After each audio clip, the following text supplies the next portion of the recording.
சேர்க்காம ரொம்ப ஹெல்த்தியாக எப்படி இந்த பீஸா செய்யலான்றதை பார்க்கலாம் வாங்க.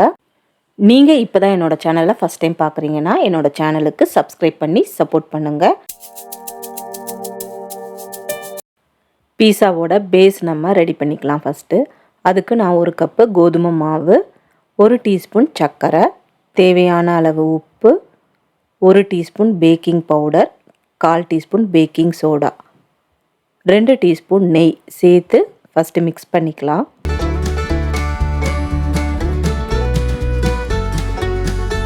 மாவெல்லாம் நல்லா மிக்ஸ் பண்ணதுக்கப்புறம் 6 டேபிள் ஸ்பூன் தயிர் சேர்த்துக்கலாம். 6 டேபிள் ஸ்பூன் தயிர் சேர்த்து தயிரையும் நல்லா மிக்ஸ் பண்ணிடலாம் இந்த மாவோட. அதுக்கப்புறம் கொஞ்சம் கொஞ்சமாக தண்ணியை தெளித்து எப்பவும் போல் மாவு பிசைகிற மாதிரி நல்லா பிசைஞ்சு எடுத்துக்கோங்க. 1 மணி நேரம் நம்ம மாவை அப்படியே விட்டுட்டு 1 மணி நேரத்துக்கு அப்புறம் பீஸா ரெடி பண்ணிடலாம்.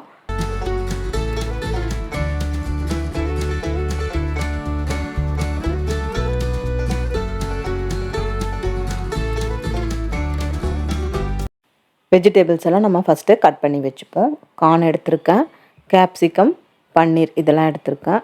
உங்களுக்கு தேவைன்னா கலராக கேப்சிகம் கூட சேர்த்துக்கலாம், அவங்களோட விருப்பம். சாஸு மயோனஸ் எல்லாம் எடுத்து வச்சுக்கலாம். நம்ம எடுத்து வச்சுருக்க பட்டரை லைட்டாக மெல்ட் பண்ணி எடுத்துப்போம்.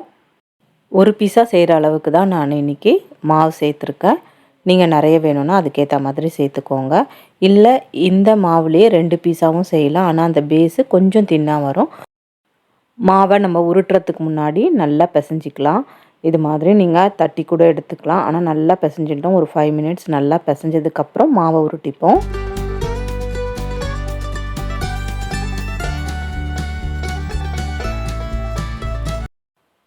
நம்ம பீஸாவை எந்த ட்ரேயில் வைக்க போகிறோமோ அந்த அளவை பார்த்துட்டு அதுக்கப்புறம் உருட்டினோன்னா கொஞ்சம் ஈஸியாக இருக்கும். இந்த ட்ரே வந்து அவன் கூடவே கொடுப்பாங்க. அதை நான் யூஸ் பண்ணி இன்றைக்கி பீஸா செஞ்சுருக்கேன்.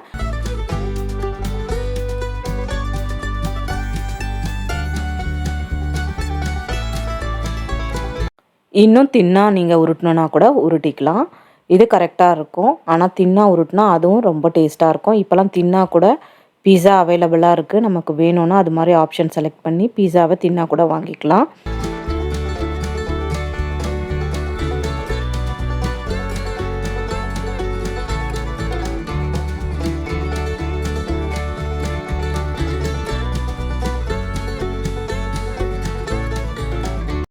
சாஸ் எல்லாம் நம்ம ஸ்ப்ரெட் பண்ணுறதுக்கு முன்னாடி ஃபோர்க் எடுத்து இது மாதிரி போட்டுக்கோங்க. இன்றைக்கி நான் மயோனஸு, பீஸா சாஸு, செஸ்வான் சாஸு இதெல்லாம் சேர்த்துருக்கேன். ஆரிகானோ, சில்லி ஃப்ளேக்ஸும் எடுத்துக்கலாம். பட்டர் மெல்ட் பண்ணி வச்சுருக்கோம்ல அதை ஃபஸ்ட்டு நம்ம அப்ளை பண்ணிவிட்டு மயோனஸ் 1 ஸ்பூன் சேர்த்துக்கலாம். பீஸா சாஸு 2 டீஸ்பூன் சேர்த்துருக்கேன்.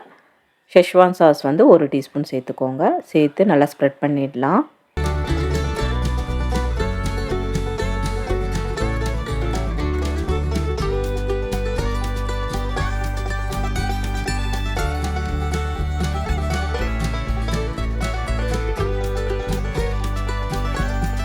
நல்லா ஸ்ப்ரெட் பண்ணதுக்கப்புறம் ஒரு 3 மினிட்ஸ் வந்து ஃப்ரீசரில் வச்சுட்டேன்.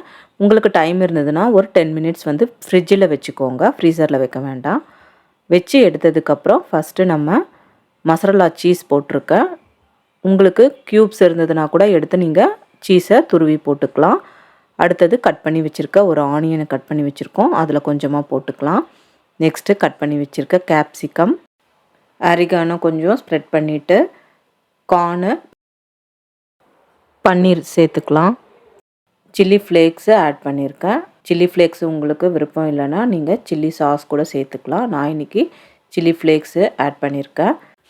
கடைசியாக மொசரல்லா சீஸ் சேர்த்துக்கலாம்.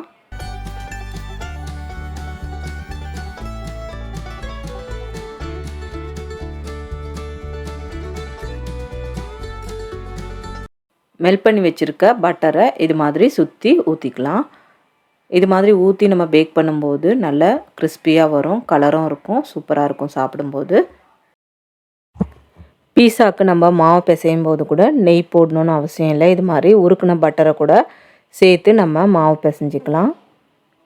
பீஸாவை 170 டிகிரியில் ப்ரீ ஹீட் பண்ணிவிட்டு 20 மினிட்ஸ் வச்சு எடுத்தேன். 20 மினிட்ஸில் எனக்கு கரெக்டாக பேக்காக இருந்தது. கண்டிப்பாக இந்த ரெசிபியை ட்ரை பண்ணி பாருங்கள். ரொம்ப டேஸ்டியாக இருக்கும். ஹெல்த்தியான ஒரு ரெசிபி இது. ஈஸ்டெல்லாம் நம்ம சேர்க்காதனால உடம்புக்கும் அந்தளவுக்கு கெடுதல் கிடையாது. சீஸ் நம்ம வீட்டிலேயே சேர்க்குறதுனால சீஸும் நம்ம ரொம்ப அதிகமாக போட வேண்டியதில்லை, ஓரளவு போட்டால் போதும். கண்டிப்பாக இந்த ரெசிபியை ட்ரை பண்ணி பாருங்கள், ரொம்ப டேஸ்ட்டாக இருக்கும். குழந்தைங்களாம் ரொம்ப ரொம்ப விரும்பி சாப்பிடுவாங்க.